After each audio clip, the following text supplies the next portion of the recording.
So we are going. We're good, and we're going to continue our. This is a champion series, by the way. So we're doing champion series. So I'm only talking to champions. We're talking to the best of the best. The elite. So my first one was with Jimmy James, whatever he goes by. So I have fantastic guy. My first time ever meeting him. You talk about a guy. I could see it in every. Talking to him the other day, I could see in every one of his answers. You could just see the competitive light bulb go off in him.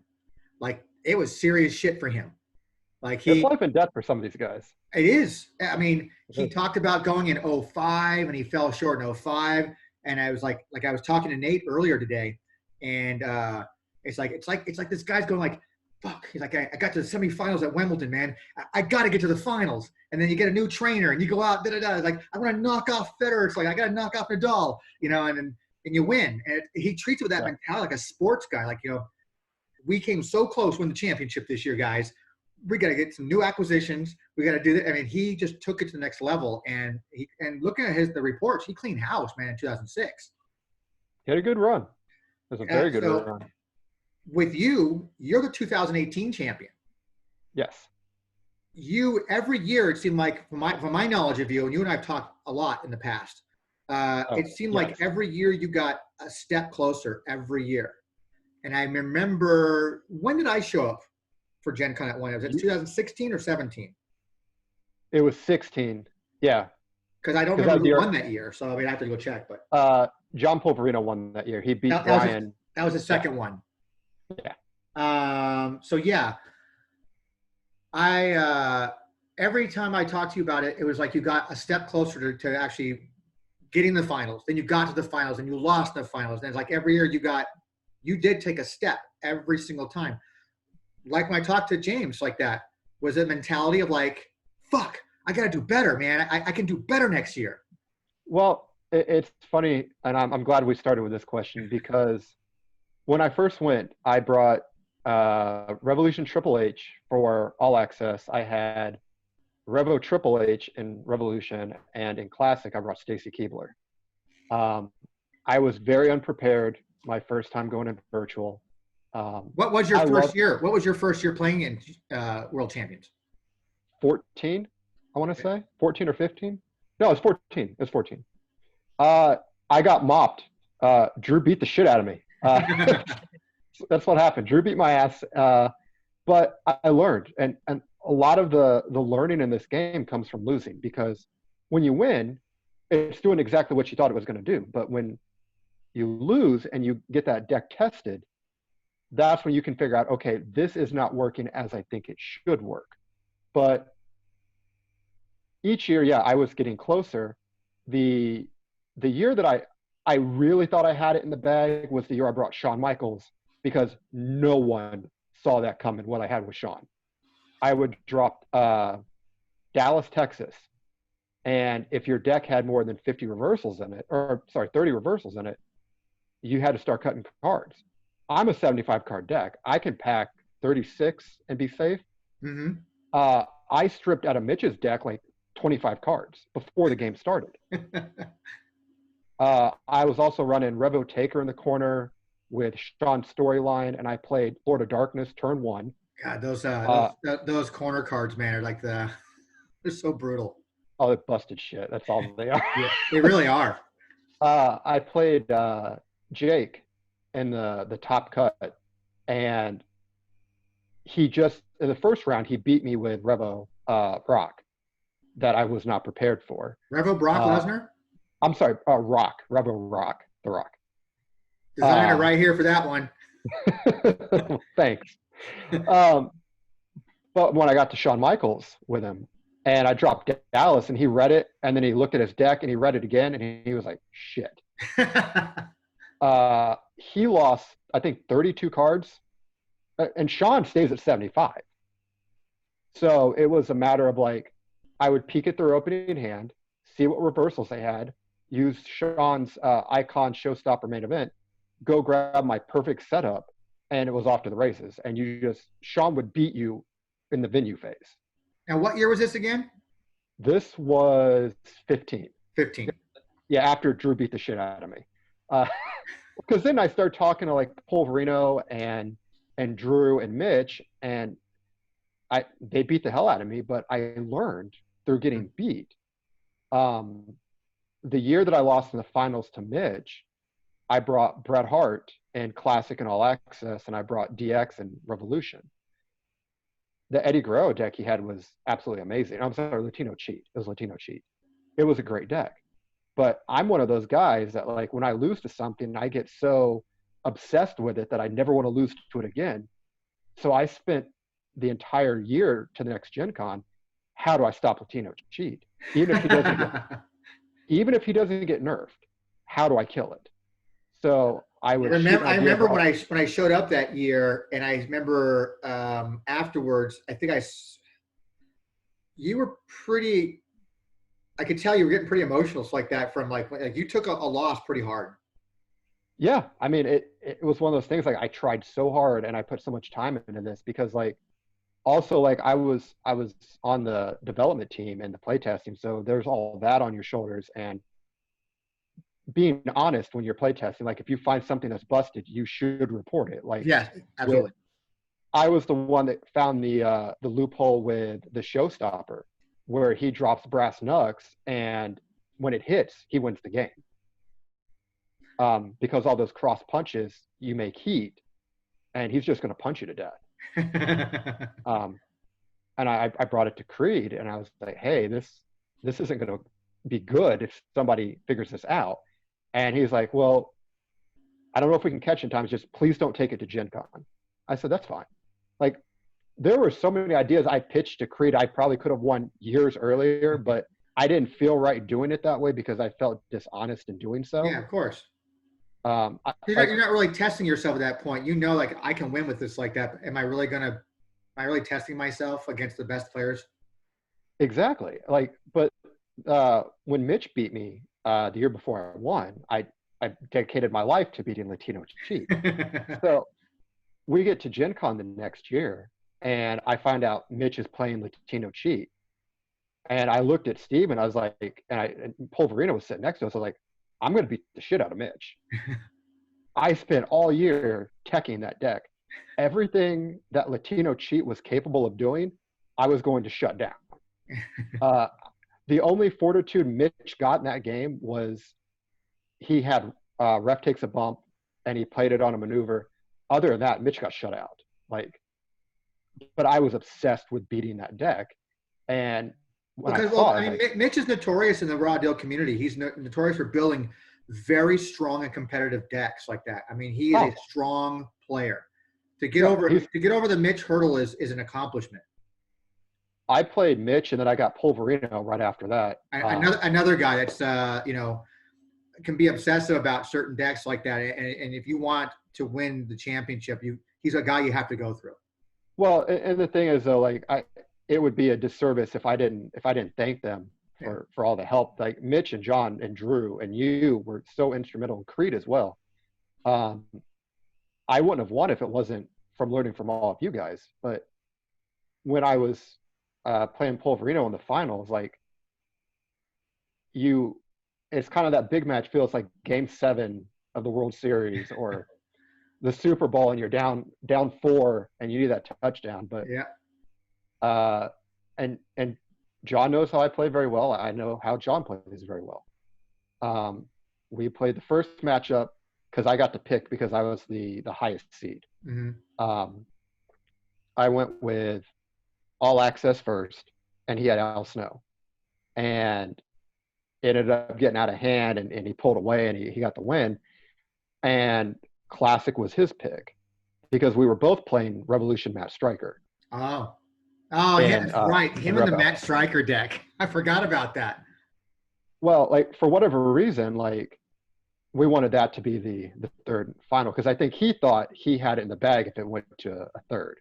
But I'll get to that in a minute. Now we're talking about the championship year, correct? That you won. Yeah. Yep. This is in 18. We're in the finals. It's John. So he's basically now at this point in the finals. We're talking about. I mean, because we're really jumping ahead real quick here. But in the 2000 championship game in the finals, you're facing John, who is now one game away from being a 3-time champion. Yeah. And that's a lot of pressure. Anytime you sit across from John, it's going to be a game. He knows what he's doing, and you have to outthink him. So when we got to game 2, I was playing Mankind, and he was playing the game. But what I thought was funny and kind of poetic is the game was the very first ever deck I played in Raw Deal. So I played that for like 2.5 years. I knew the deck very well, and he played it exactly how I played it. Mm-hmm. It was hand reduction, but I was okay with that because I'm Mankind. I'm drawing extra cards. Mm-hmm. So I had this really cute opening where you can't respond to the first maneuver that was 60 or less. It didn't say printed. So I played Face Stretch into perfectly executed Taupe, and that's 16 Fortitude. Now, and again, this speaks to how good John is, because against anybody else, that's it. Like, it's 16 Fortitude. I'm not a legend. You can't hit me with Shoot Lockup. That's not going to save you. Yeah. At that point, I've got all the answers to reversals, but John got over the hump because he kept chipping away at my hand size. And I'm not going to lie, he was beating my ass for a while. And I threw a Hail Mary with 3 faces of Foley. And I've always noticed about players, if they immediately look to their backlash deck when you play a card, odds are it's good. You got him against the ropes. And I mean, yeah, he had me against the ropes for a good majority of that. So I play it, and he looks, he's like, shit. So I was like, all right, I'm back in this. I've turned into Andre the Giant now. I've got like 100-card arsenal now if you add everything up. But I end up whittling him down. Like, I kept playing Precision Haymaker to draw him out. I was like, I don't care if you stop this. I'm doing this to deck you. Mm-hmm. So we get through that. I ended up taking the count out because I told him, like, if I get to a count out situation, I'm taking the count out. Yeah. Oh, he's like, well, why wouldn't you? So we get to the third and final one, and like my heart is like beating out of my chest. Now this is truly, 9th inning, bottom of the 9th. I mean, this is truly at that point now. But I mean, before like we get into that one, like going into that, like that year was really hard because like that's when my divorce happened. So that took up a lot of my prep time, and I was like, I really needed a positive thing here. Yeah. At Gen Con, and we're in the finals, and I was like, I've gotten here before. This wasn't the goal. The goal is to win. Yeah. So we play out our pre-match with Stryker. Now, you hit like a girl. I had a perfect way around that. I wasn't going to play cores at all. I was using them as reversals to play double your value into means. Yeah. So that card in your deck is already dead. Yeah. So John went first, and he looked at my hand, and he's like, I scoop. Seriously? John scooped turn 1. That's how the finals ended. He showed me his hand. Are you allowed to scoop in the final like that? I mean, yeah, you can. I mean, I there's no rule that says that you Okay, I didn't know. Surrender. So he looked at my hand, and then he showed me his. He's like, you literally stop everything I can do. Like I got 3-second solutions in my hands. I got. Yeah, well, he had a couple of cards in his hand that I was going to get rid of with my ability. Yeah. But he looked at it, and he's like, everything you have in your hand stops me. He's like, I would maybe get on the board turn 6, but before then, you would kill me. Yeah. And because the thing I had set up with Stryker, like I was drawing probably 8 cards a turn. So, so the tech for the deck was you draw off of climbing the ladder. Yeah. The Revo card that lets you draw for playing a card with blank text. Yeah. But that also counts when you play it as a reversal. So if I play Inertia, I'm drawing more cards. Yeah. I was playing cards with blank text to draw more and more cards that were viable in the deck. But and John put out his hand, and we shook hands, and he's like, I hated for it to end this way, but he's like, you've got me dead to rights. Yeah. And it was big. I think you were the very first person I told right after it happened. I was Yeah, like, I think oh, so. I got to tell Tony. Yeah. Because that's the year I also not only did you play, I think I sent you all the prize support that year. Yep. Yeah. So what did you end up taking home? I never heard results like who won what. So anything that had Sting on it is sitting in my bedroom right now. What did was it a glove or a mask or? Yep. It was the glove, the mask. There were posters that you had signed by Alexa Bliss, Shinsuke, Rollins. I can't remember the fourth. 16 by 20s. Yeah, I remember those. Yep. Yeah. Those were kindly donated by a good friend of mine out in New Jersey, James from Legends of the Ring. He has amazing talent that comes to his show every year, and he's very well connected in the wrestling community. And so when they do a lot of signings, he has a lot of extra stuff. Some of my backstage autograph session cards that I get signed somewhere in his house because he moved. He has some Alexa Bliss backstage autograph session cards waiting for me. But old school ones, version 1.0s, that probably have no card backs to them. So that's how old they are. Well, I took the Bret Hart sig as well. No, nice. I don't know how you guys divide that shit up. So I remember the year that I showed up unexpectedly. I think I had to take your badge to get in, I think, as a matter of fact. Yep. Yeah, yep. Because the ongoing joke every year was that someone had wearing my name on a badge. Is this Tony Vela? Is this Tony Vela? And I never showed up, and only Drew knew that was coming. I think John likes to talk about it. He suspected I was coming, kind of thing, but I made no clues that I was coming. The first person other than Drew to see me there was, I think, Mitch. Well, it's funny because Drew and I were talking about, because he asked me for the badge, and I was like, "Is Tony coming?" that was my. He's like, "Oh, I wish." He's like, Tony's too busy to come to Gen Con. I literally changed my flight to come because I had a connection. I was coming from, I think, either Jersey or New York or something like that, and I was did a convention or something, and I was coming back. I said, I should change my flight. It's going to cost me nothing to do it, and I'll just change it. I'll do an extra day. I'll just do it in Indianapolis. Actually, I was already connecting in Indianapolis, but it's going to be connect and fly the same day, like no time to leave the airport. I said, why can't I just change it to the next day then, the same time the next day? So that's what I did. And then Drew's like, are you going to be able to come? I'm like, yeah. It's like, you crashed with me.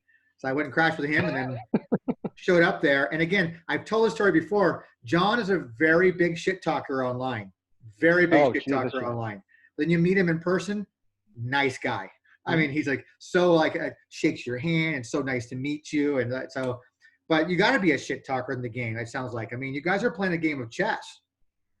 You've got to do stuff to get in the opponent's head. One thing that I did that I got on Pulverino, the year before I went and won, I beat John to go to the finals.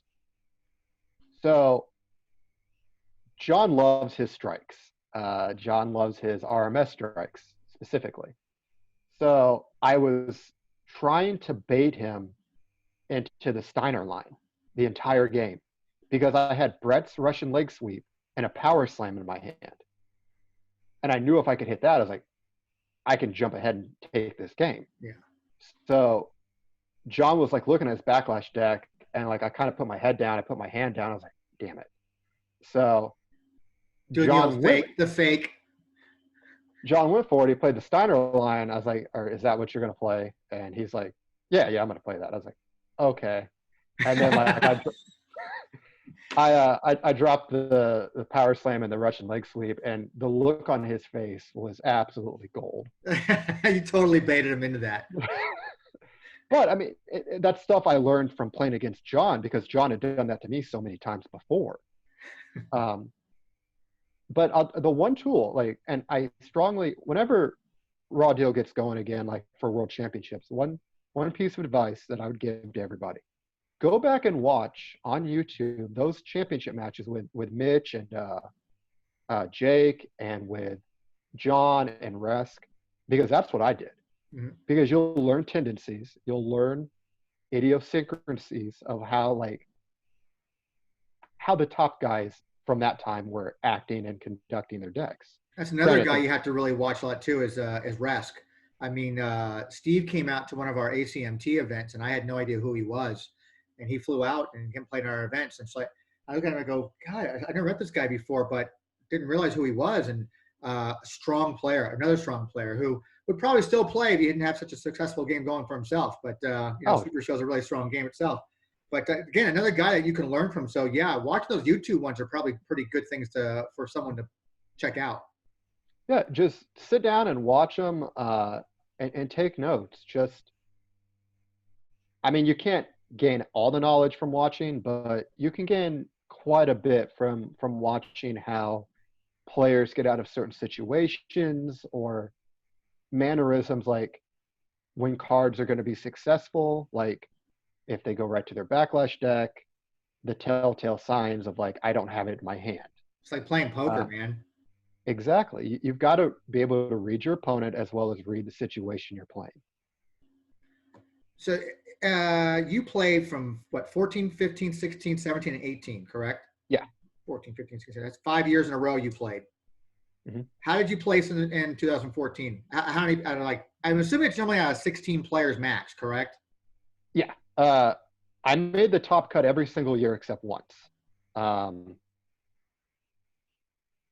That year I took 5th. So your first year playing, you took probably 5th. Yeah. 2000. No. Huh? Wait. Yeah, 5th, because there was a top cut of 8, I believe. Yeah. Yeah. So I took. And then the following year. Following year, I took 4th because that was the year I came in with Sean. Okay. And so the third year you played. That year I took 5th again, but that was a top 4 cut. Okay. And then the year before and the year after that you made the finals. Yep. And the year after that you made the finals and won. Yes. That's pretty much your progression on your finishes from there. Mm-hmm.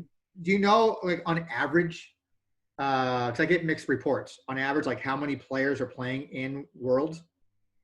It definitely dipped over the years. The highest I believe I played in was around 20.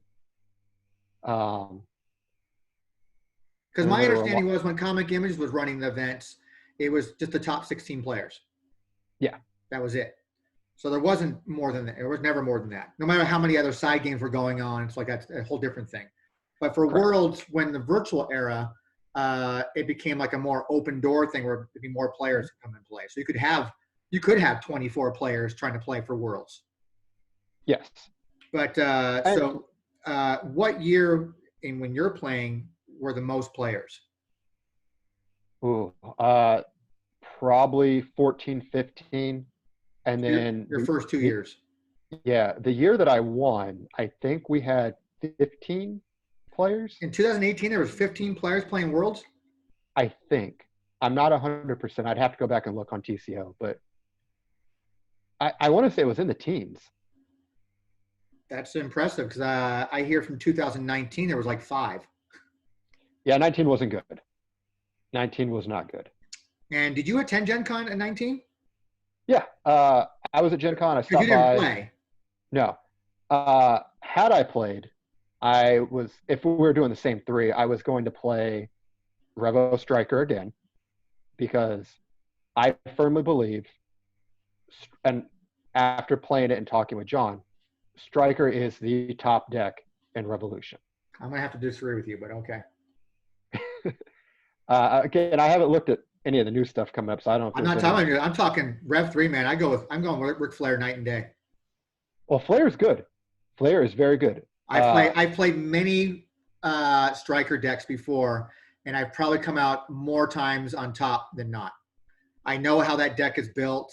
I know what Striker is capable of, but I know that it's like, okay, you want to pluck shit from my hand and get rid of my hand? I don't give a shit. I'm gonna keep hitting you until it sticks. I'm getting on the board, and then I'm gonna control shit from that point forward. Flair is a beast.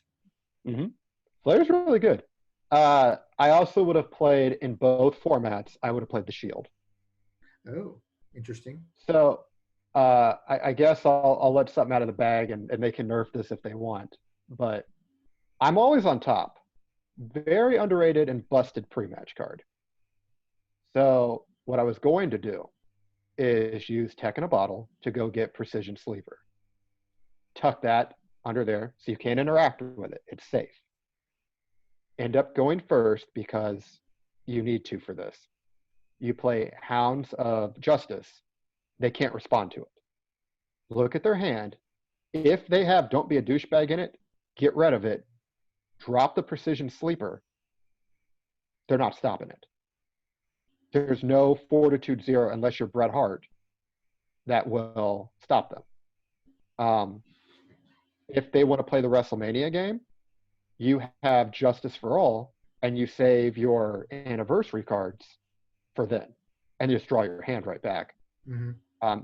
And then you save, like, because their ability draws on its own because total teamwork's Fortitude 0. So I would have played them and felt very strongly about their ability to win.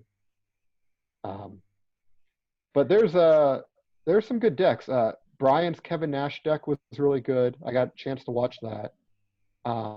So in 2019, even though you didn't play, did you stop by and check out what was going on, just like that? Oh, yeah. Because my understanding was, and that's one of my questions I want to talk to you about. So my understanding was after 2018, you retired. Yeah. Why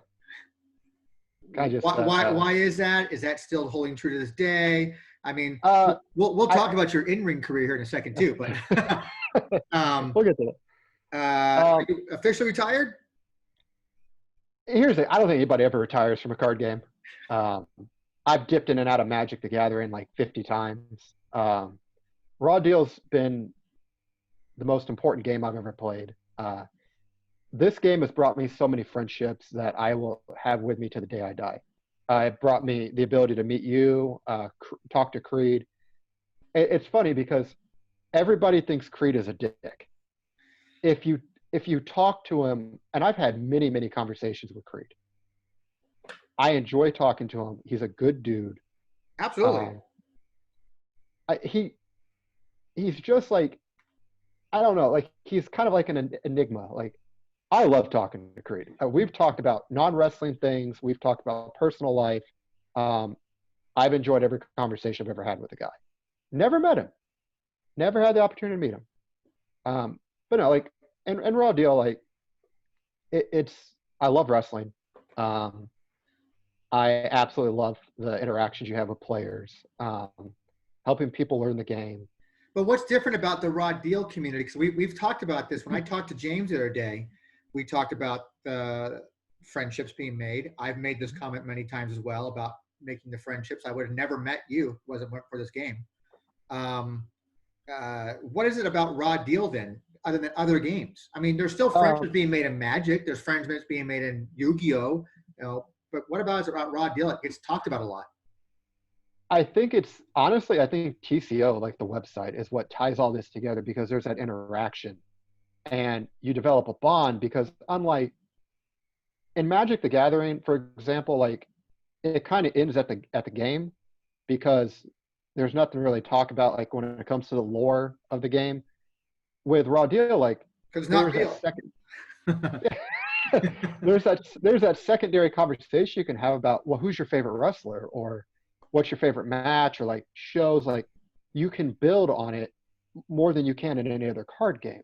That's an interesting take on it. Actually, never actually really thought about that way because you can actually there's some substance to the actual game that's been built on that you can actually interact and discuss beyond just tech of a game. Whereas, like, I can't talk about, hey, did you go check out that Pokemon the other day? That Pokemon, I mean, it doesn't exist. Whereas, at least the game's built on something that you can watch on TV every week. It's funny because one of my best friends in this world, Steven, we met through playing Yu-Gi-Oh! But we found out that we shared a mutual love of professional wrestling. And he was one of the first guys I showed Raw Deal to, like, Steve, you could play as fucking wrestlers in a card game. This is awesome. Like, so we bought out like a bunch of the Raw Deal stuff that they had because it wasn't selling. So Steve and I thought we hit the jackpot. Now, but at what time did you get into Raw Deal? Like what release? We both got in about 2 weeks before SS3 got dropped. You came in even later than me.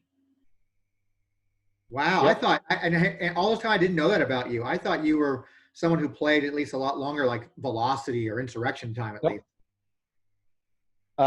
It was funny because, like, in the play group we had here, because we had a really healthy play group, we averaged like 12 to 15 people that would play Raw Deal here. and we were all friends from other card games, but my friend Corey, who is the Great White Dope on TCO,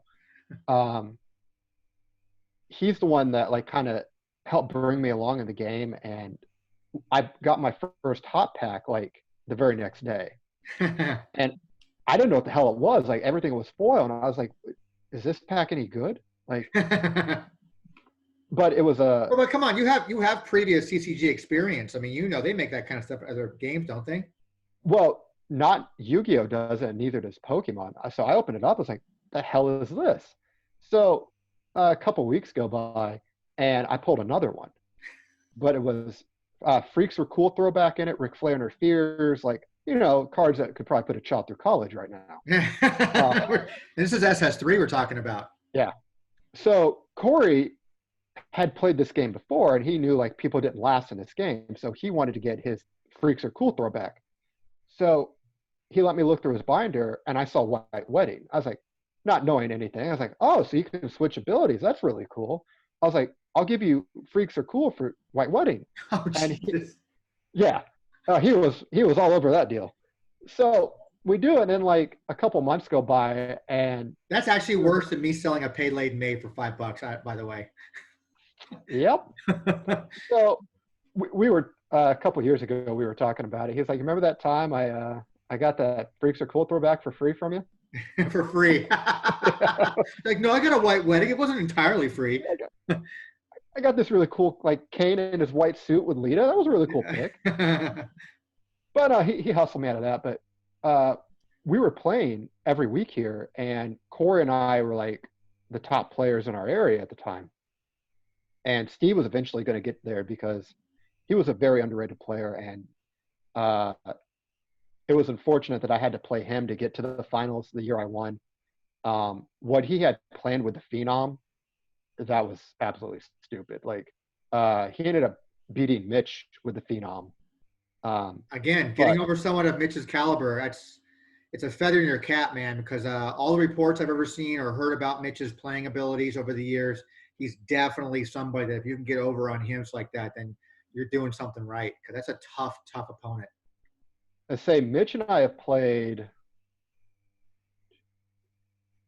We played 4 times in Worlds, whether it be in the top cut or not, and it's dead even. Like I've won 2 and he's won 2. Well, you guys got to come back in and play a game. We have a tiebreaker. Come on. I've seen some of the guys that are coming out for a raw deal, and there's some potential with a lot of these guys. I got to look and do some homework, but. Yeah, 2020. They're talking about still running a 2020 event. They're still talking about that. We have one of our episodes. We talked about it, and I talked about Eric, and when we're talking about the virtual stuff, and they're looking at doing that. Mostly, it's going to be an online version of it. Either is it OC, TGN, or something like that, Octagon, whatever. Yeah. I recently just joined the Discord boards like that, so I kind of see some conversations going on. There's talk about that, and it's interesting to see how they're going to do it. I don't know. And if that's going to be the way it's handled going forward in 2021 and 2022, they want to keep doing them. Is it always going to be online? It seems to be the only way to truly get a world championship going because, we're not going to get guys from Chile coming up. We're not going to get guys from Singapore flying in. I mean, there's just seems to be the only way to do it. Yeah. But to me, I like the idea. I think it's the right way to do it, honestly. But from a, reaching in and shaking that hand, although we're not shaking hands anymore, but no. Just that personal interaction is still kind of key to this game, I think, really. Yeah. That's with me. But, going through. I would agree. Yeah. And so, going through, so you get into late in the game, so you got to you came in at SS3, basically. Yep. What's the first deck you ever built? That was the game. That was the very first deck. When the Rumble pack, when I found out like the majority of his specifics came out of a Rumble pack, I was thrilled. I was like, wow, I don't have to hunt down all these cards. Like they're going to be right here and I can get other stuff for like other decks later. But the game, and then like Stacy Keebler was a deck that I always thought was really good. She's still good to this day. You just like looking at the pictures, let's be honest. Oh, Tony. I think when you had that Stacy Keibler sig on VelaCards, Mm-hmm. I was one that bought that. Well, because I was looking, because I would check VelaCards every day, your SIGs, to see what you had. And when you saw Stacy Keibler, I was like, sold. The original Comic Images stuff is getting so hard to find, signature wise, even though some numbers are in the 200, 250, count range of people who signed it. But, it's hard. I mean, the values, they've gone up and then they kind of come down a bit, but they kind of step in, they go up again, they kind of, and they go up, it's just a little bit, they keep going up. And those cards they're hard to find, man. I wish I can get my hands on a lot of them, but my competitor guys out there, Carte Blanche and Category 1, they keep a good inventory and stuff like that. I mean, if you're looking for SIGs, if I don't have it, go there, man, because those guys probably have it. I mean, they're hard to find. Well, like the other thing, like the SIGs that I think mean the most to me are the Stacy one, the Sting one that you and I traded for that Gen Con that you showed up. Yeah. The and I had every intention. My goal was to leave that show making sure that car went in your hand anyways, because I knew what a big Sting fan you were. So I was just kind of making you kind of work for it. And the other one that means a great deal to me is the Kurt Angle one. That I was You're the only one in the world that has that version, buddy. Yep. Only one. I've got that in a case, and it's not leaving there anytime soon. So. Yeah, I was really happy you guys showed up for that. So when you said you were going to come by and stop by, I'm glad you did, because that's the last event I've done with Kurt. No, I did. I wasn't. I did Wrestling Guy store earlier this year. He was the 7th anniversary guest there. Well, it was so cool to kind of see you in your element too, because we get up the stairs and you're dressed to the nines in your nice suit, and I was like, "Oh shit, look at Tony Vela." That's my bread and butter business there. So until this pandemic hit, of course, now I'm stuck at home, which I love being home. But my traveling days, like they used to be, are kind of over for me. I just like it being home.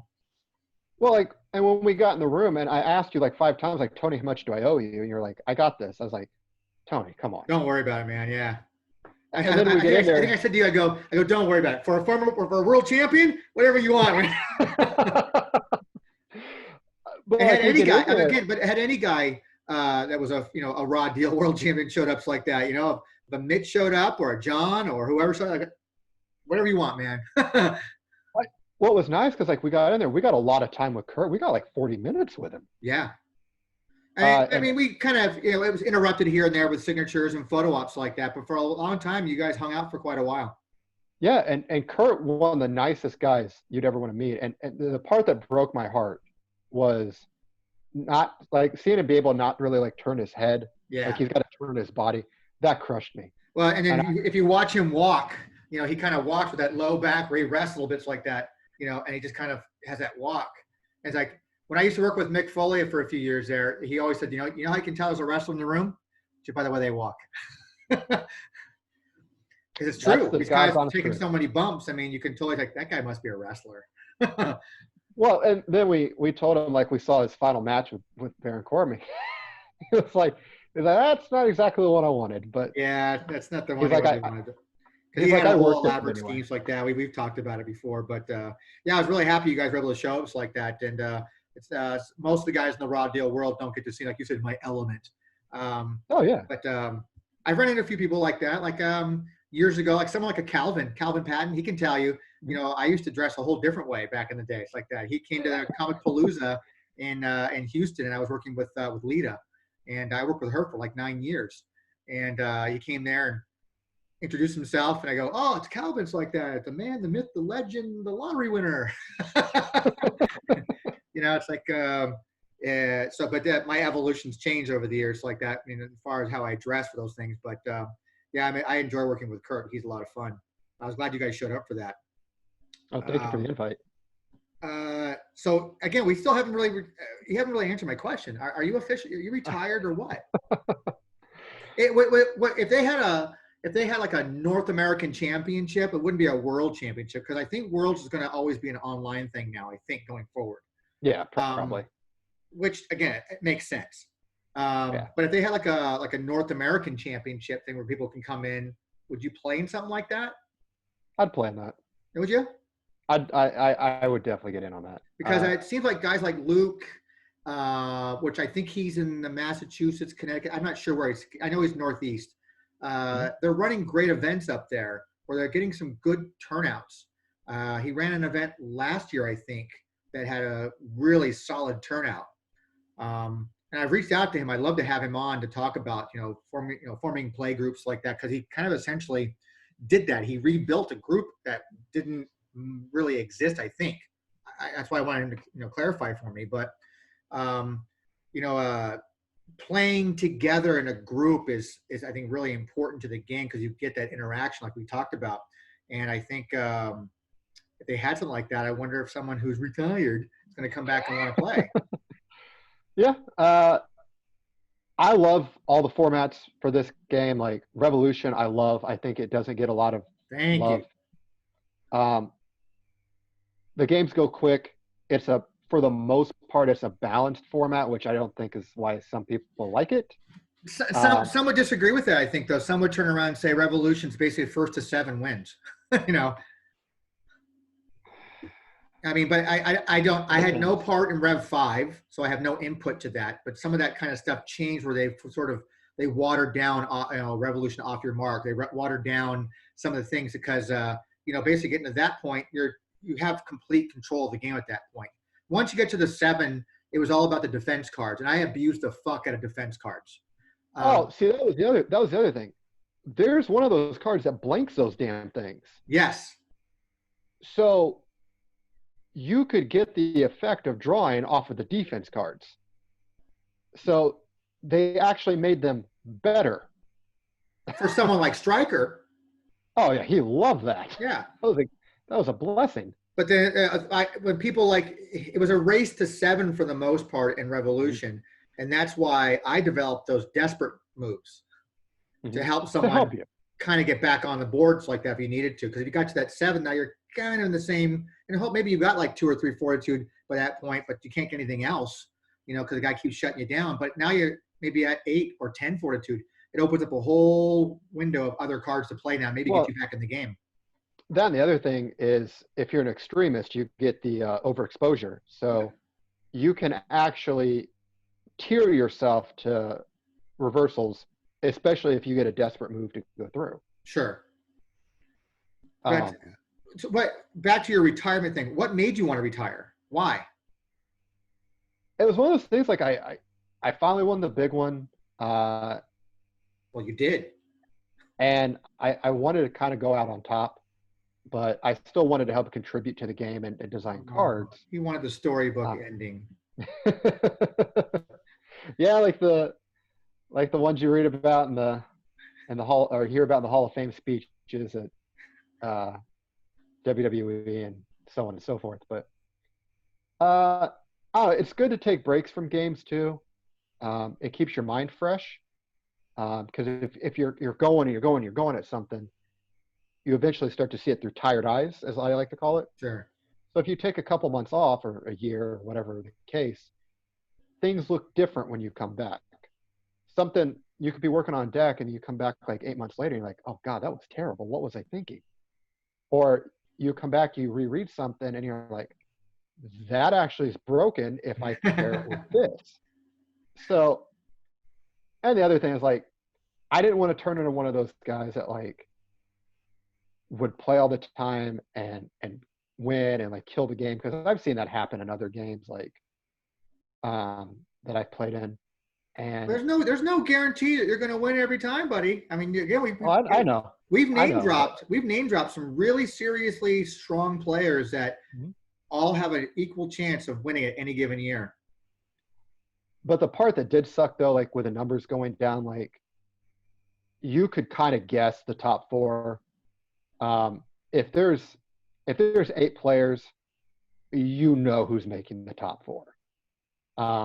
And you feel bad because some of those people, they travel from such a long way to play.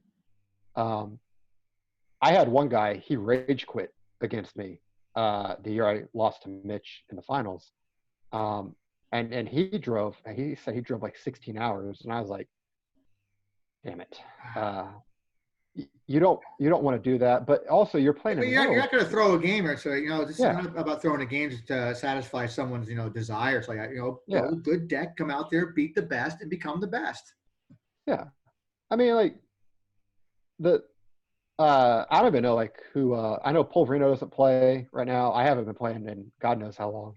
I have it's no hard to idea. do. I have no idea. Other than the fact that Scott Mackey won last year, I have Yep. no idea who else played in that event. Well, and one thing I do want to say something while we're on here about that. Like, Mackey has busted his ass in this game for so long. Oh yeah, he's another guy I briefly met. I met him, and he's got a buddy of his. I posted a picture on Facebook. LaFlame, Steve LaFlame. I think you're right. I think you're right. And I met them when I was in Jersey one time. We had dinner together, and they're good dudes. Great guys. Both of them are great guys. Mackie, Brian, and I have had hours of conversation about like how to balance out certain decks, how to help others. Did we agree on all of it? Absolutely not. But for the most part, like Mackie has always been about this game. He's always been about helping grow the game.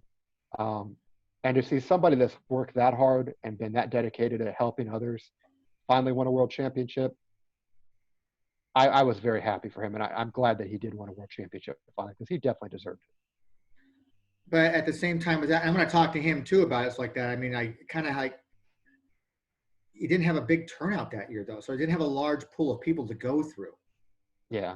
I'm not to take away or discredit his championships like that, but with the numbers declining every year, it's kind of hard to gauge your accomplishments if you're only going through 4 or 5 people. Yeah. I mean, how many people played in the tournament for 2018?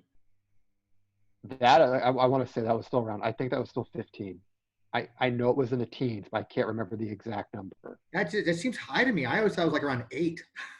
No, it was more than 8. Our top cut was 4 because it was Polverino, myself, Mitch. Wait, no, it was more than that? No, Mitch didn't make the top cut. It was Jokerfish, Steven, Polverino, and myself. Those were the top 4. Good old Justin. I'll have him on. He was the 2000 whatever champion. 2009. Yeah, he won it a while ago. Yeah, he did. We were proud of him because he was a SoCal boy, man. He came out and represented. We had 3 years in a row of all SoCal guys won. 2010, 11, and 12. Well, and see, that was the other thing that I wanted to win so damn bad. Gen Con is held in Indianapolis. That's my backyard. Like, of course, people have come in my backyard for over a decade and just had their way. Yep. I wanted to keep it because that's one of the things that D2 told me afterwards. He's like, I'm 100% sure you're the first Indiana guy to win Worlds. I was like, I don't know. I don't have that information, but which is funny because you're listed up on you're listed as one of the winners. If you go to the Raw Deal Wikipedia page, they've listed all the virtual champions on there. Someone put that on there. Oh, well, thank you. Whoever that was, thank you. So yeah, look at 1234. Best of luck there. 1, 2, 3, 4. You go on there and somebody's listed all of them. God damn it. There we go. Yeah, someone listed all the virtual. It doesn't list the products. It does briefly talk about virtual on there and that the games continue from a committee and blah, blah, blah. But someone took the time to break it down into 2 separate eras, World Championships and then the virtual era World Championships, and listed everybody. So now I can go back and see who I'm missing actual autograph cards from for that. Never got one from you either. You guys are all supposed to sign a backstage autograph session card from me, and you guys haven't done it. See, this is the first I'm hearing about that. Nobody ever told me. I think I've got Justin's, 2 of Drew's, John's, maybe Mitch. And then I don't have Chad's, John, Mitch again. I mean, whatever. Whatever. I can't worry about Slam. So it's cool that your guys' names are up there. So that's kind of how I use it as a reference to find out who I need to talk to. Well, that's good. So you're not as involved anymore. So are you on TCO still? Do you ever pick? Oh yeah. Are you part of Discord? Like, where's a place to go for someone new now to get into it? Is it still TCO?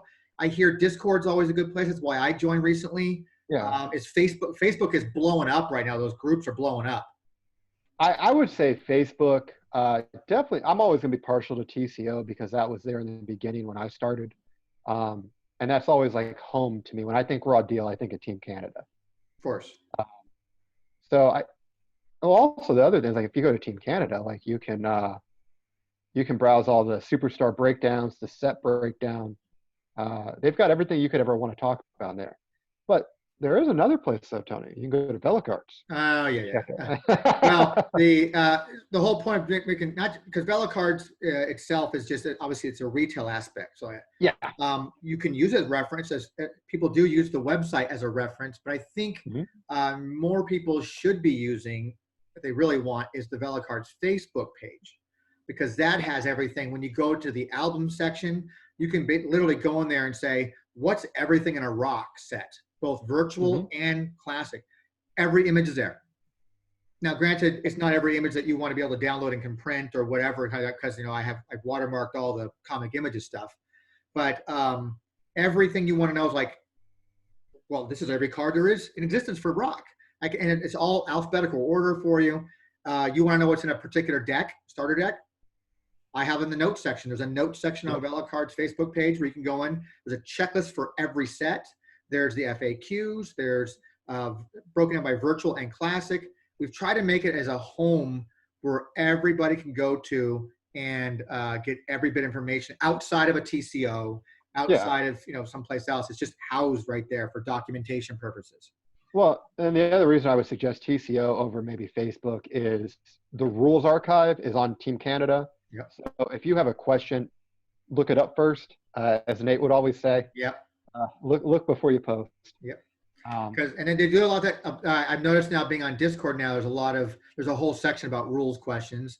I'm noticing a lot more, which I expected, but I'm noticing a lot more on the Facebook group for Raw Deal. A lot of people asking ruling question there lately, and it's getting more and more week after week. So I mean, there's a lot of places that people can go to, obviously. So different strokes for different folks, I guess. But to me, TCO is always home, for me. But I've tried to make it and add my little 2 cents in there by adding the VelaCards Facebook page. But I've kind of lost my interest in playing any Raw Deal of any kind. Last time I played was Drew brought a cube format to the last Adam Kreitz Memorial Tournament we had. Oh God, that was a long time ago. I remember that. Well, we did ACMTs 10 years in a row, and I think it's been 2 or 3 years now, maybe 3 years since we've had our last ACMT. So that's my only time really playing, and then we played some Super Show tournaments there for a while when I was trying to get the store into doing stuff, but that's a whole different topic. But I don't play I don't play anymore, and I very rarely dip into the playtesting areas like that. I'm somehow still managing to see all that stuff going on, so I kind of have a little bit of insight what's going on, but I don't know if there's anything that the Raw Deal virtual that it needs right now needs to be addressed. Is there anything, because you've played a lot of stuff, some of your decks are virtual based. And there's key cards like, don't be a douchebag is an auto pack in everybody's deck now. Is there something that's in ROD and virtual that needs to be addressed at this point right now? Like, what's wrong? What's anything wrong with it?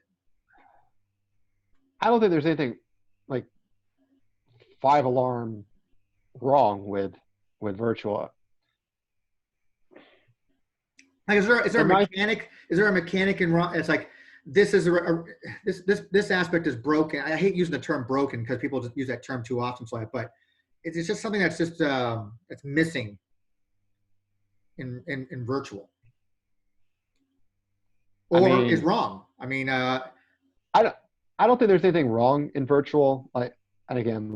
Virtual is where I had the most fun playing this game because my options of characters to play as was wide open.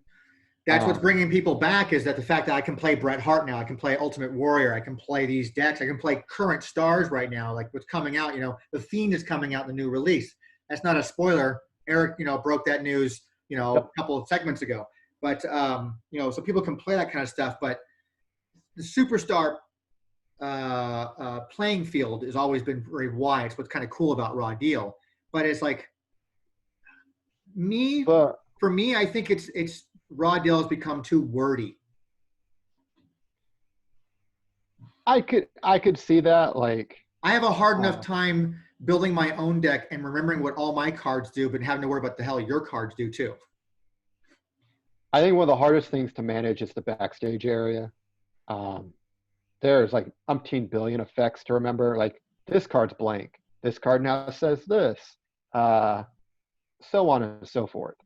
I can't tell you how many games at a competitive level that after the backstage cards have been revealed, we not really hide, but just like make room and just leave the ones that are of importance for the current matchup. That way we have more room to play. You're like, by the way, below all this, these are all my shenanigan cards.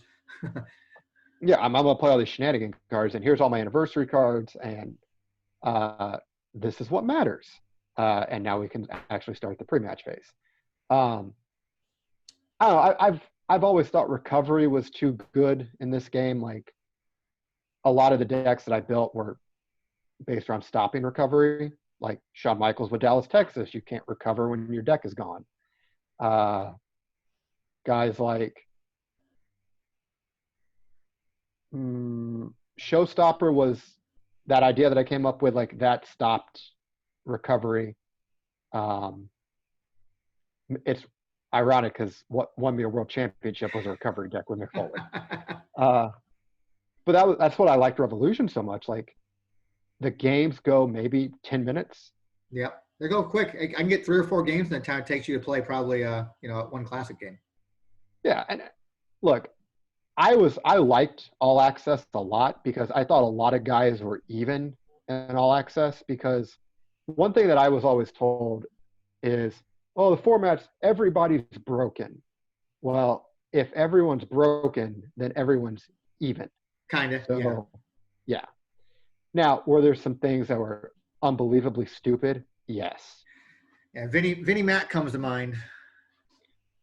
Vince is a big one. Mr. Pay-Per-View in All Access was stupid.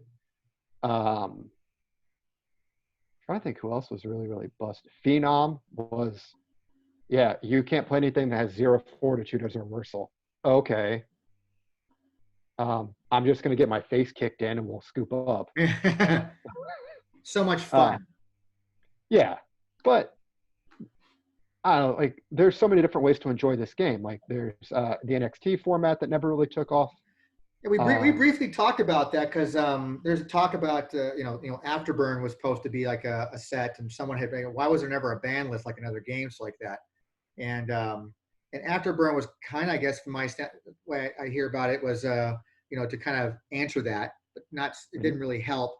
And then there was legitly a ban list with a special card made, for the NXT format that never took off. So it's like you really couldn't. Correct. I gave you what you wanted, but you're not playing it. I don't get it. Right. I just don't know what lies ahead. I don't envy the development guys. I know that Eric had spoiled that there is kind of a reset, not a reset to the game, but the game is going to change with his next release, I was told. The way people pack cards is going to be affected. Not drastically in the first release, I heard, but over a few more releases. They have a longer term goals like that, but there's going to be some significant stuff done in Virtual 11. I don't know. I don't know if it's I know that Virtual is bringing people back that who didn't give it at the time of day are now, because I just know from a sales standpoint, I can see some older player names going, I haven't seen that name in forever, coming back and buying some mostly classic stuff. And then a lot of new players are coming, like, I've never seen this person. Not that I know everybody, but it's just people who will send me a message. Hey, I'm new to this game. They'll send me a message, tell me they're new, So it's definitely having that effect where people are wanting to play Yeah. because I can play a bunch of superstars. I can play a Seth Rollins. I can play a Roman Reigns. I don't know why anybody want to play Roman Reigns, but We all need coasters.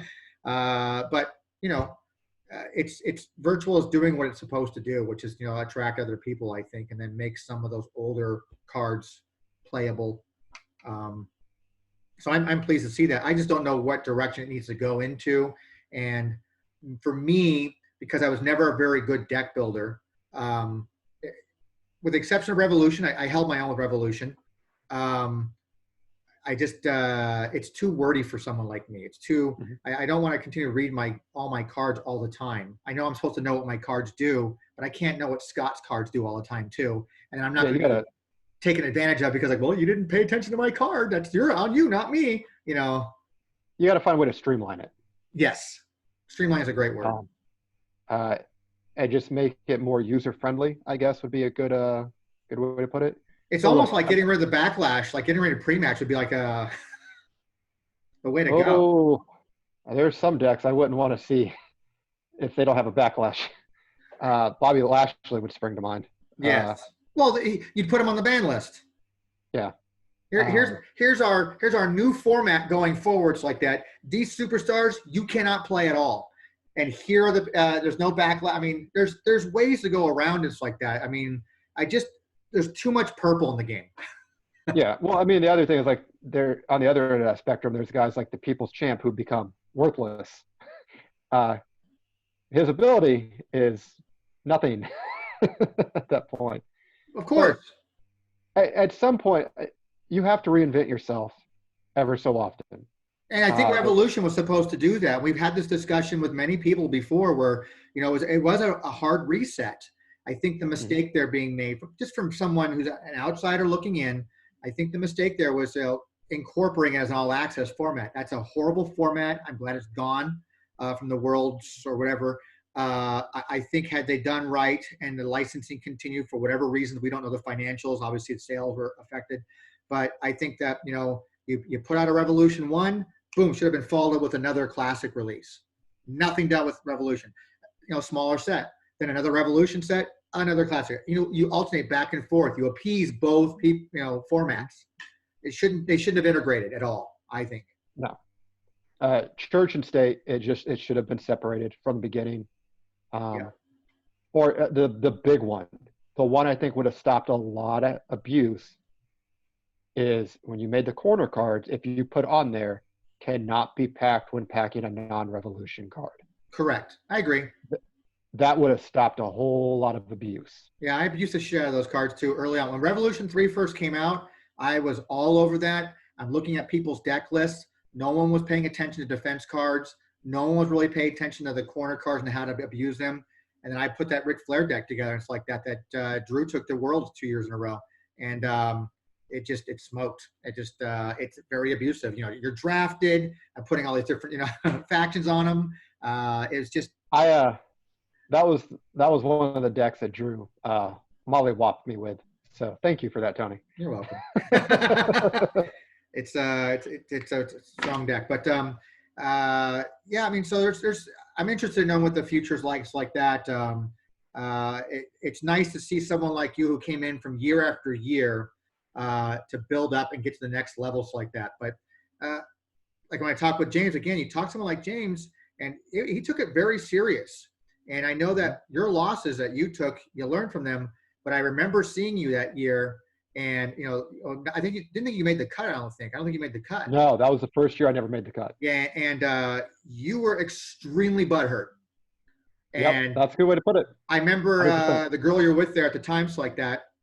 She was like, he works so hard at this, man. He works so hard to be here. So it's actually very devastating to him right now. And I go, I can see that like that. And well, it's nice meeting you all. I got to go catch a plane. Bye. And it's just you come back in that mindset of like, you treat it like a sport. You got to go back. You got to train better, condition better. You start doing your homework like that. So it's you are living proof of coming back year after years like that, of taking those losses and turning them into a championship run. Well, and the other thing that I definitely want to give to the other guys out there playing still heavily, when you go into a competitive format and you're going to play in a Worlds, you need to make a checklist of what your deck needs to stop that you're going to see. You're going to see WrestleMania. You've got to find a way around it.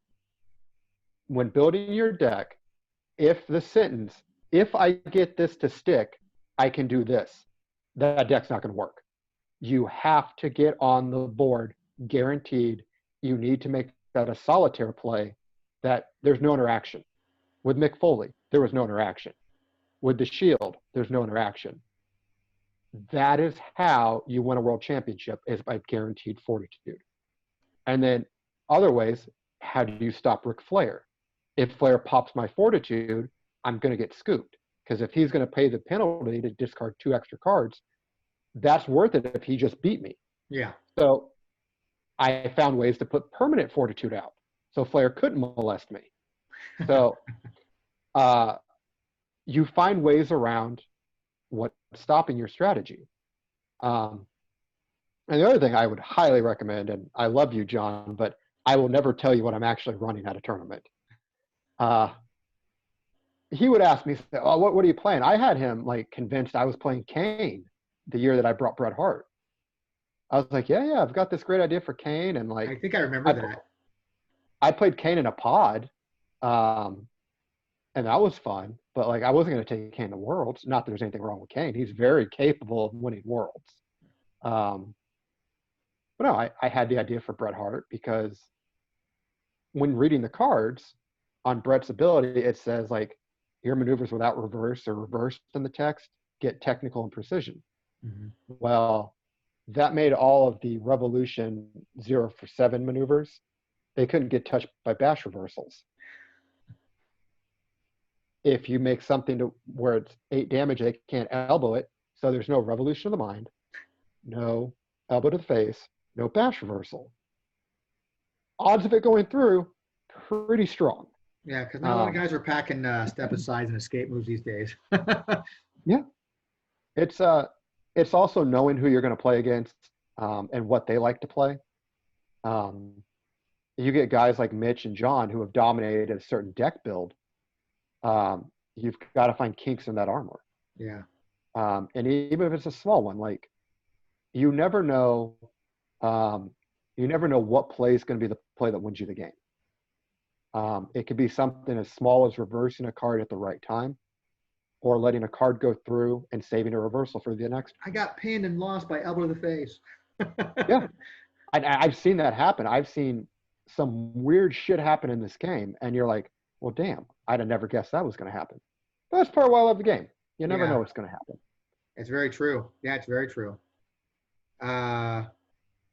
I think we covered a good ground there on your world championship run there, so like that, and all the preparation that goes into it. Let's deviate real quickly to something else like that. All right. First off, let's talk about you yourself have just recently gotten back into the ring. Yes. Last Saturday, a week from today. Yes. You sent me that video. I watched it like that. Again, I enjoyed it like that. I have all the respect in the world for anybody who wants to go out there and expose himself like that, because this for me, doing what you and I are doing right now, what I've been doing with this whole, whatever you want to call it, podcast, I don't know what the hell it is.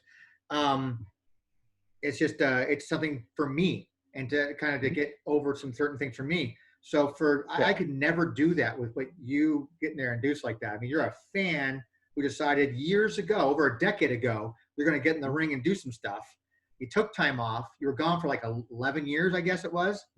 And you come back. I mean, why? What made you come back?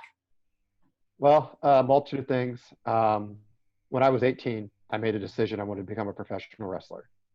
I signed a contract that year with NWA Indiana that was in my hometown of Lafayette, Indiana.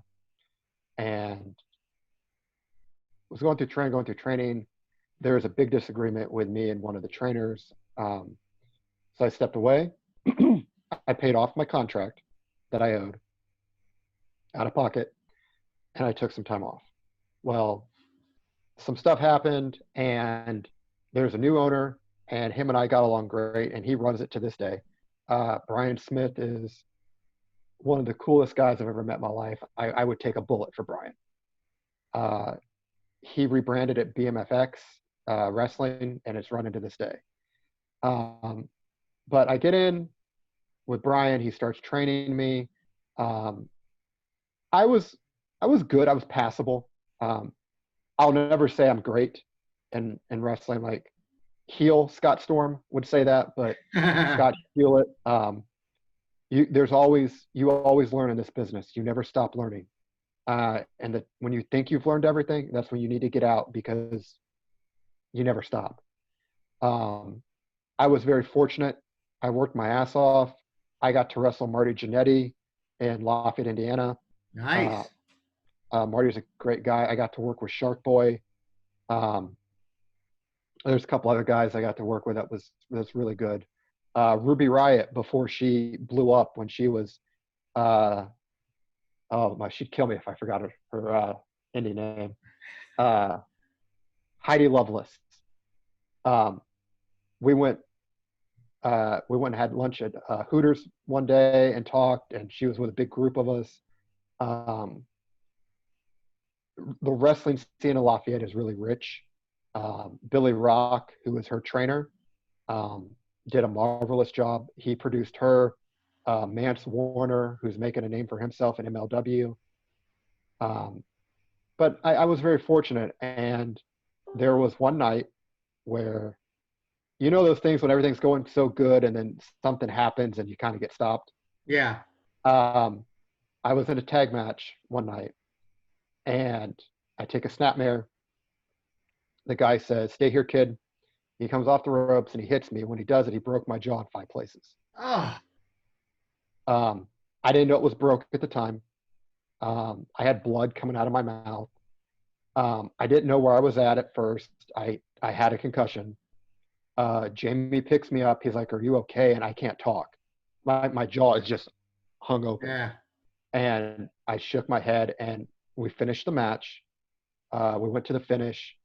I get to the back. I had my mom, who's a nurse, come to the locker room to check me out. And she saw the blood, and she's like, "Well, you probably cut your lip. You probably need to go get stitches." I was like, "Okay." So we go to the hospital. No. Yeah. So we get there. They check me out. They come in the room. They're like, "You have one of the worst jaw breaks we've seen in some time." So I had the surgery. I was out 8 weeks. It was a really low point in my life. I was in a really bad relationship at the time. My grandmother died. This all happened the same week.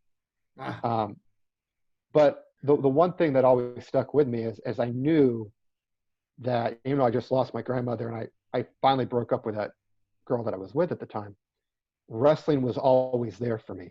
And if I could just get through the 8 weeks and get back into the ring after that time, everything was going to be okay. So that's what kept me sane during that time. But I went on to buy that company when I turned 21. It was a mistake. I wasn't ready for it. There's a lot that goes into it, and the guys that run the successful promotions, kudos to you, because it is a pain in the ass to run a show. But I got involved with some people that didn't really have my best interest at heart, and I wasn't listening to a lot of people that I should have been listening to, and I burned a lot of bridges. I will be very upfront about that. I was very difficult to work with at the time, but I took time off. Brian starts running again. Steven came to me and he's like, "Well, I've kind of got the itch," because he wrestles too. That's my tag partner. So we're talking now, like, 11 years have gone by, though. Yep, 11 years. I mean, but what made you quit 11 years ago? I needed to get out of the business because I was burned out. And honestly, like, I had burned so many bridges for my attitude that was so poor. You went full Shawn Michaels and everybody, huh? Yeah. I was miserable to work with. I will be honest. I can speak openly about that, but I did mend damn near all of those bridges with those people. And I made a point to tell them that I am truly sorry about how I acted back then. And looking back, I'm very ashamed of how how that was. Um, but Steven and I, Brian ran a show. We brought the podcast there to cover the show. And I'm watching the show, and I'm talking to all my old friends, and I'm like, son of a bitch. Are you getting the itch? I'm kind of, and I have all my gear. I have my boots, never got rid of it. Do they still fit? They still fit. I got a brand new pair of tights. But Steven and I, like, he's always wanted to do a tag team.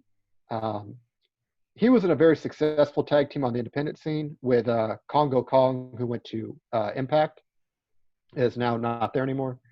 But they did that many, many years ago. And I've always worked heel my entire career. Come back as a sounds like both in and out of the ring. Yes. Living the gimmick. Yes.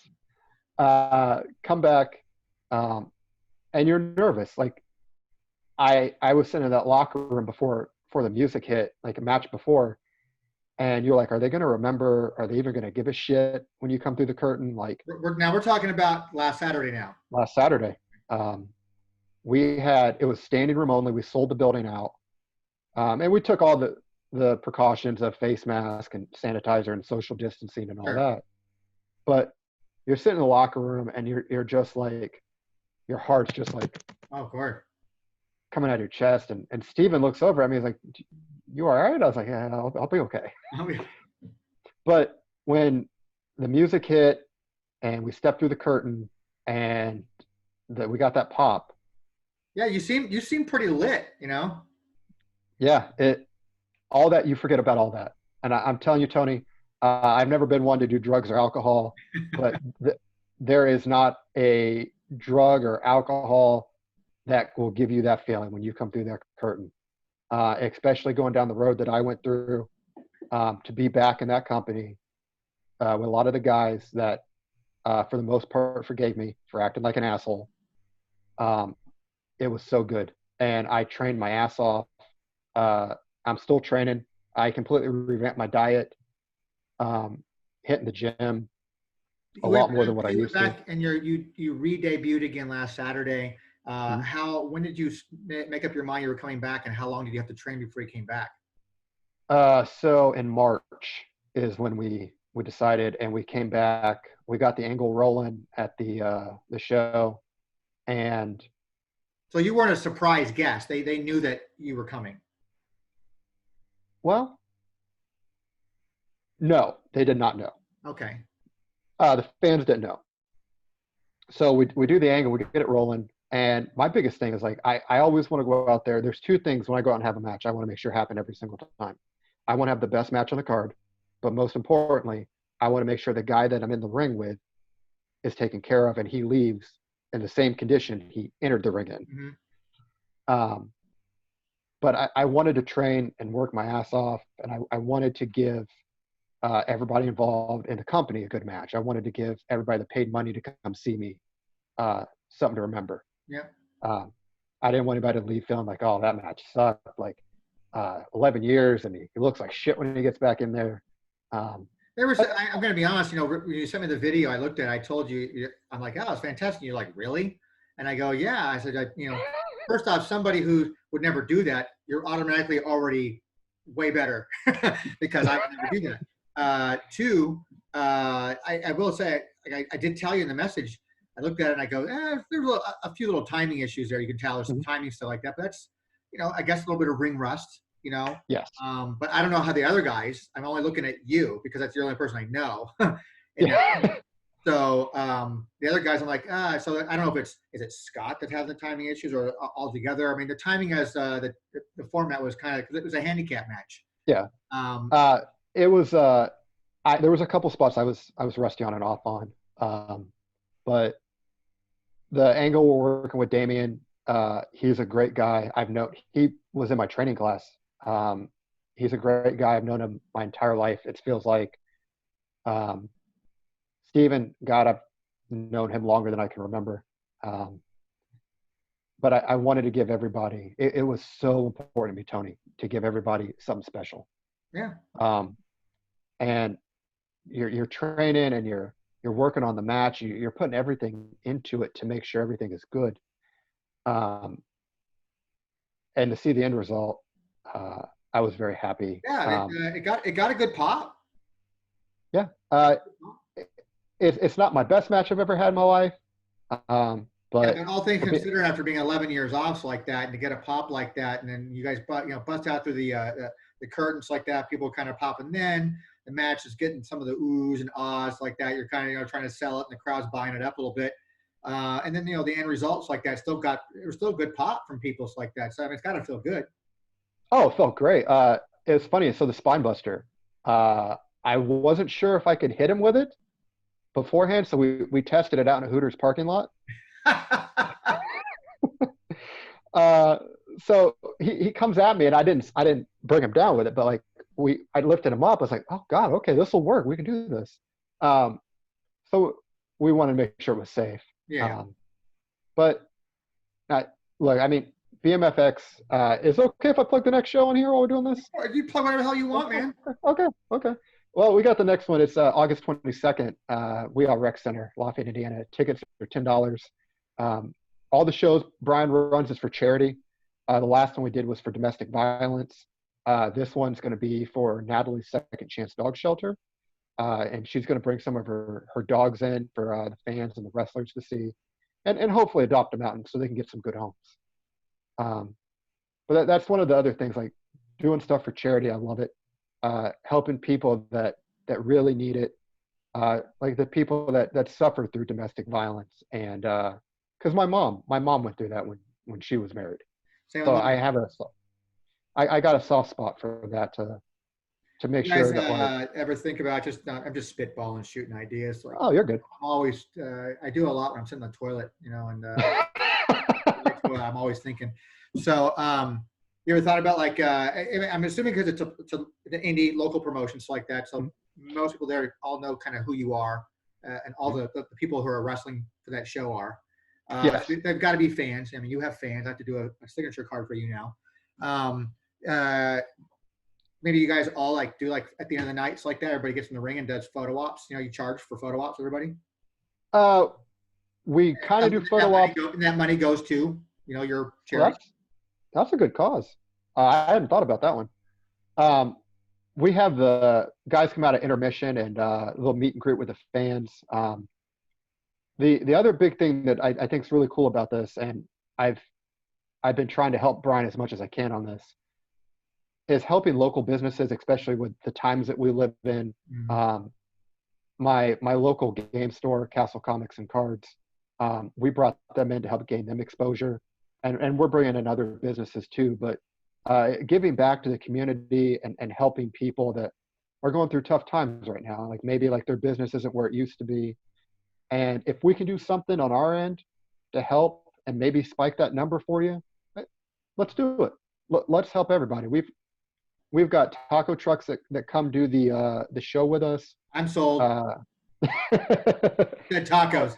Oh, Tony, they're good. Tony, we've got to get you to a show sometime when all this crap tacos.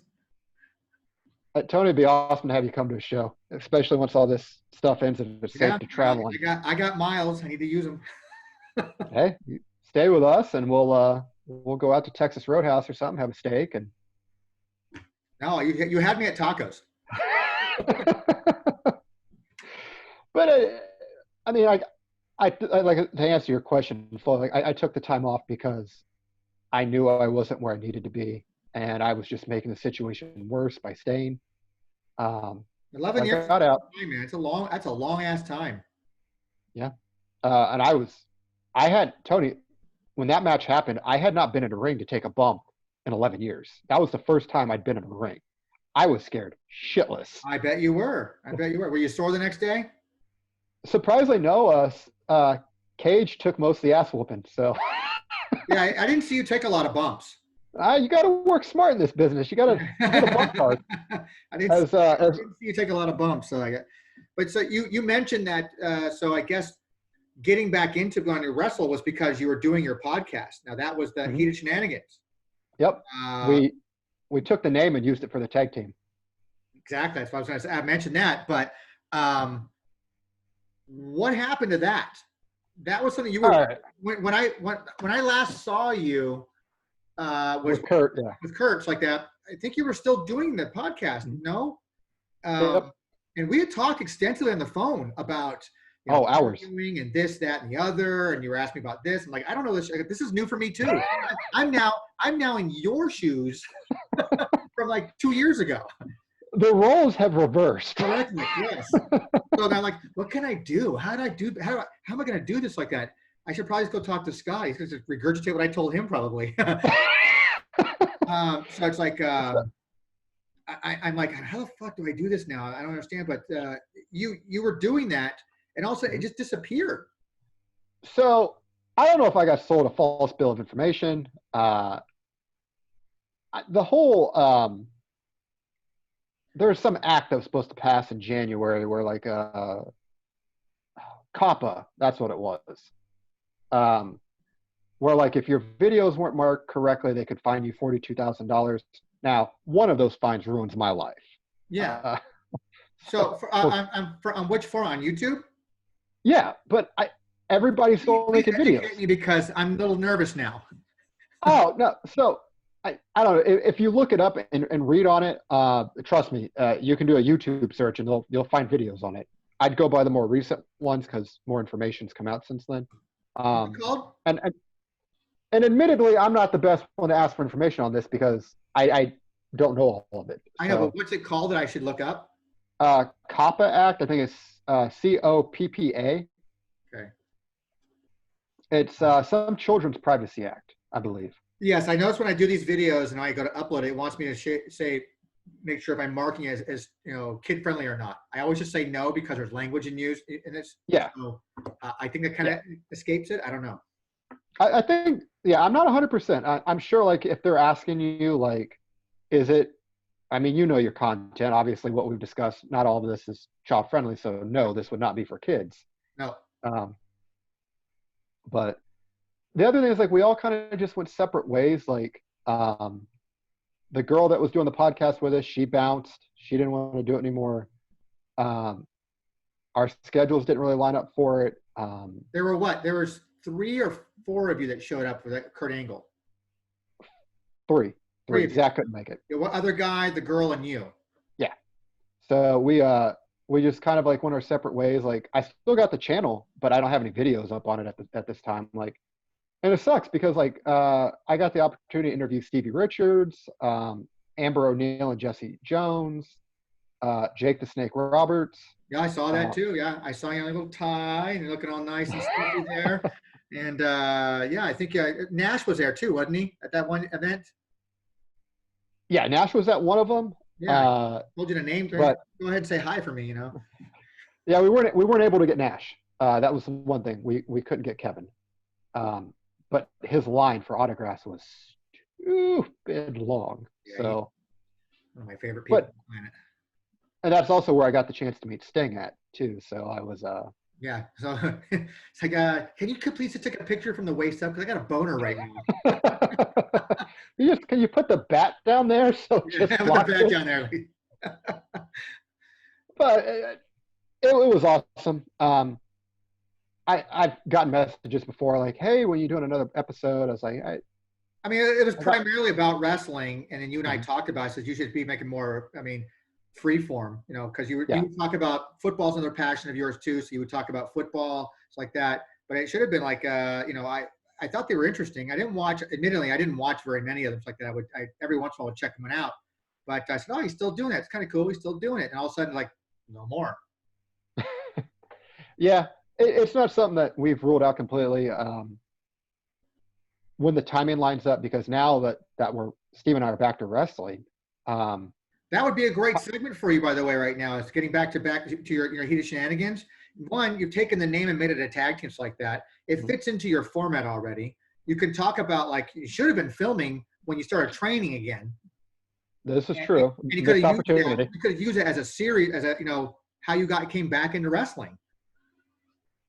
See, Tony, this is what I was telling you. You fucked up. You fucked up. See, this is why I was coming to you for advice. Like, whenever Steven and I and Zach were stuck on something, We're like, let me ask Tony. Let me go to Tony. But it's not something I'm ruling out of never doing again. And I've learned in life, you never say never. Yeah. 11 years ago, I said I'd never wrestle another match. But yeah, and there's a chance that we talked about earlier. You might even come back to some raw deal. Who the fuck knows? Yeah, that's the nice part. Like having all these options to go do this. But I'm so happy with where my life is right now. The girl I'm with right now, I love her to death. It's a good relationship. It's important to be mentally happy. It's like that. You got to be mentally within yourself like that. When you and I talked, I was still living in California. I was miserable. I wasn't happy with what I was living with.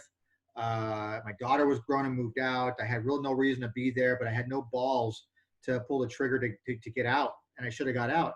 I meet my wife. Met my wife at a convention in Los Angeles. She lives there in Phoenix. We move. Shit changes, and if you're not mentally in the right frame of mind, I've always believed you can't make yourself happy. There's no fucking way you're making anybody else happy. 100%. So it's not being selfish. It's not being rude to anybody else's or insensitive to their feelings. You kind of have to watch yourself and say, I need to make myself happy. I got to be at right or at balance. That's RBD. So I was talking about balance. You got to be balanced with yourself. And it's your world. Scott is the one who's controlled and his domain. Scott. Yes. Scott's world. Everybody else just lives in it. and not to be a dick about it, but in a certain way, with being, still being pleasant to others like that. But you got to be happy, man. And if you're with somebody who's a negative like that, it's just not going to work for you. Well, and the big thing for me, one of the reasons this last show was so important is my girlfriend has never seen me wrestle. Her daughter has never seen me wrestle. My parents got to see me wrestle. A lot of people that I'm very good friends with had not had a chance to see me wrestle, which added on to the stress. I'm sitting there thinking, like, God, I'm going to fucking blow a spot. I'm breaking another jaw. But one of the guys, before, as my music was playing, I was in the bathroom taking a piss because during the show, I've got to piss like 5,000 times. Yeah, of course. Oh, the nerves. So I'm standing in front of the toilet taking a piss, and Steven knocks on the door. He's like, they're playing our music. I was like, fuck. So I noticed there was a little bit of a delay from when the music started playing, and before you guys came out, I go, well, they're just trying to build the hype up, I guess. Yeah, so I'm in there, wash my hands really quick, and I'm like, all right, we're good. So I get out there and 20 seconds. Got to do 20 seconds, buddy. Yep.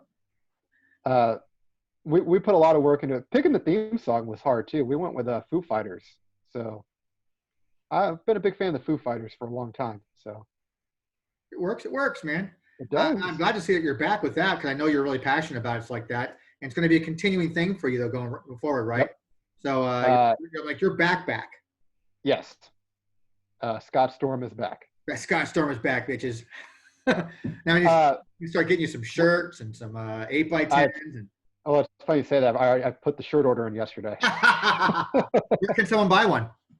I'm gonna get them probably about a week. We'll have them. I know. Where can they buy it? I'm gonna have it up on Facebook. We've got a Facebook page, Heated Shenanigans. If you give us a follow on there, you can also keep up with our wrestling career there. It's the best way to follow. You really are parlaying the Heated Shenanigans podcast into your guys' now gimmick, and it's just kind of feed on that already built-in audience. Yep. Okay. I think you should be filming stuff going forward right now. It's like that. I agree. We definitely need to keep doing more content like that. And the one thing is, Steven and I, we want to be interactive with our fans too. Like, of course, that's an important thing. Without fans, wrestling isn't the same. Exist. I mean, you can kind of see. Unless you're on TV producing, I guess. Oh, yeah. But there's always an exception to a rule. Of course. But well, when I got billions of dollars to spend, I guess I could do that too. But we're going to get better as it goes on and the ring rust falls off. There's some very exciting things coming up that we're going to be a part of that, like I said, I am so happy where things are at right now. It took a long road to get there. I had to learn a lot of lessons along the way. Yeah. And I can be hard-headed at times when it comes to learning. So I had to learn the hard way on a few Which is things. so surprising to me because I don't know you very long, and we've only met each other a couple times in person. And now this, of course, we're talking on the phone a few times, obviously. But I would never peg you for something like that. You've always been one of the nicest guys to me. You always have an ear to listen to me ramble my fucking mouth off forever. You just you ask questions. I give too many answers sometimes. But I would never peg you as being like this, this dick. I did a lot of growing up, and in wrestling, it will force you to do that.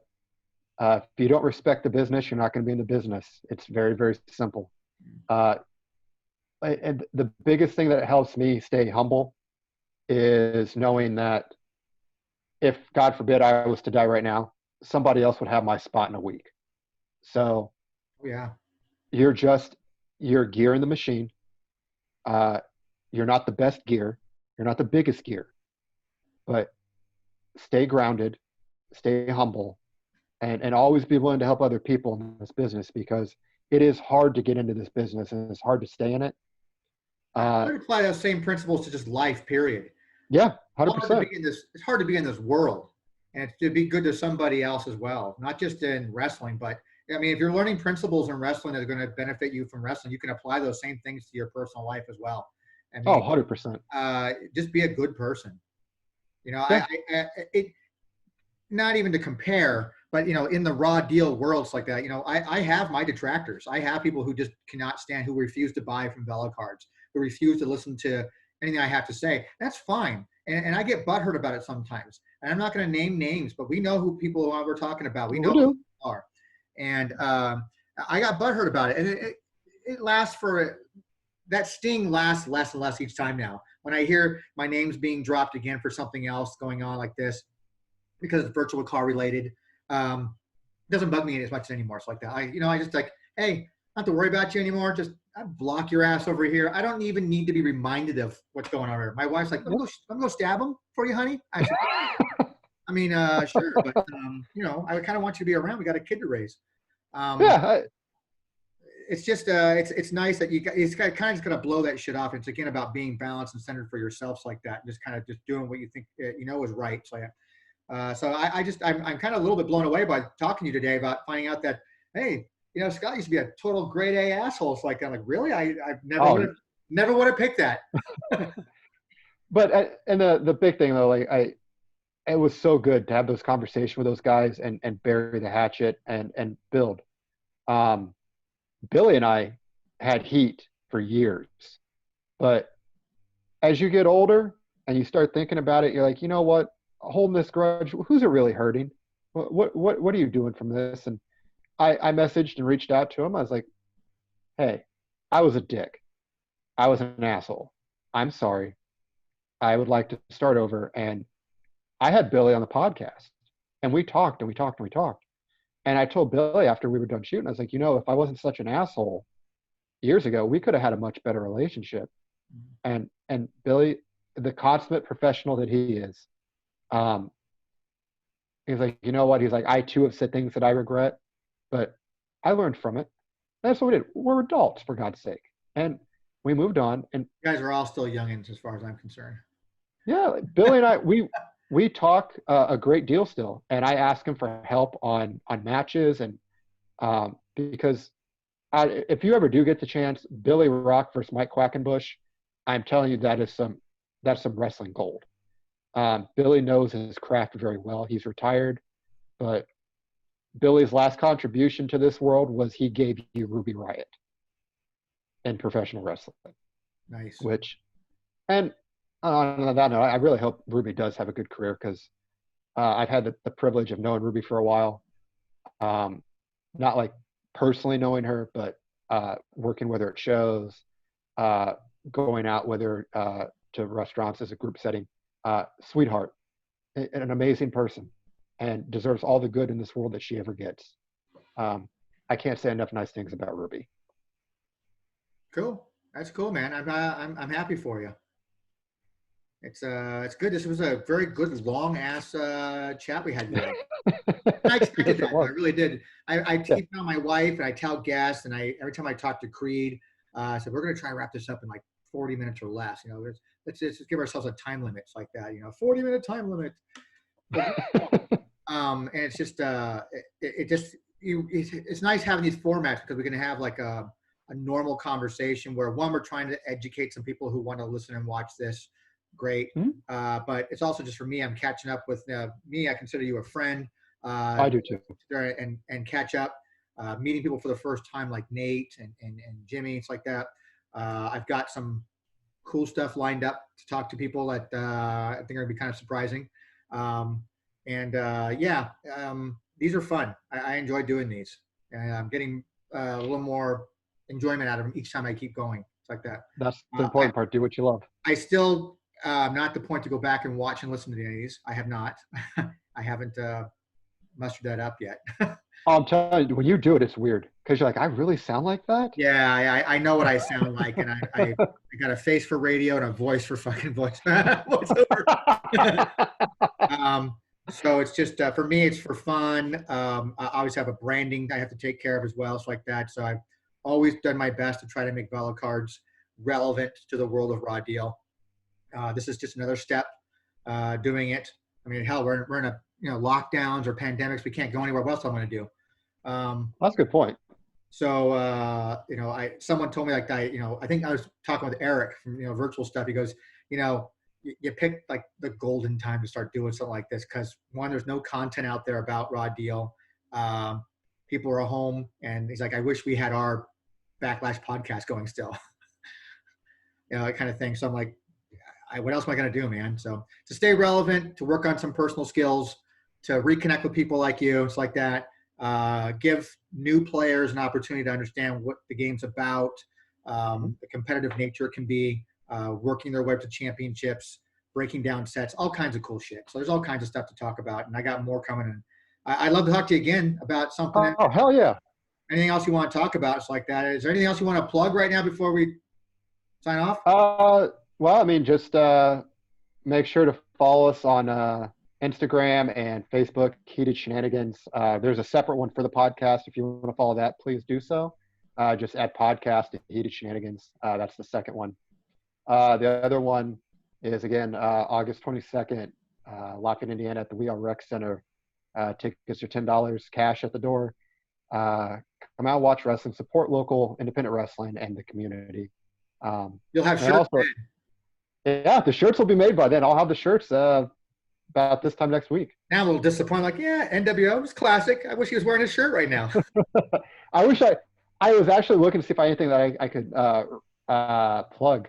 Yeah. I was like, crap, I don't.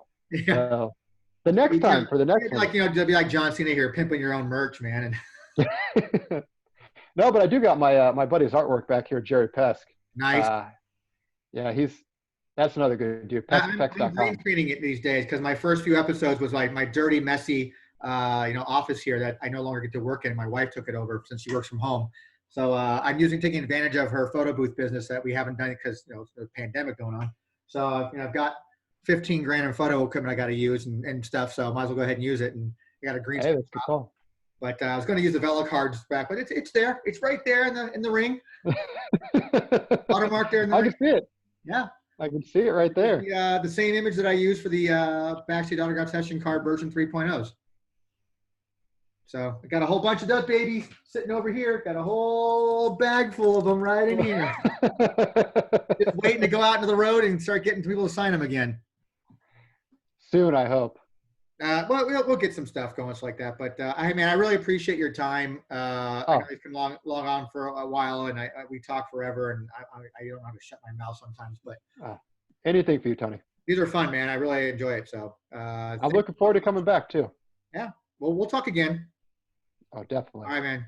You take care of yourself, all right? You too. Take care, Tony. All right, bye.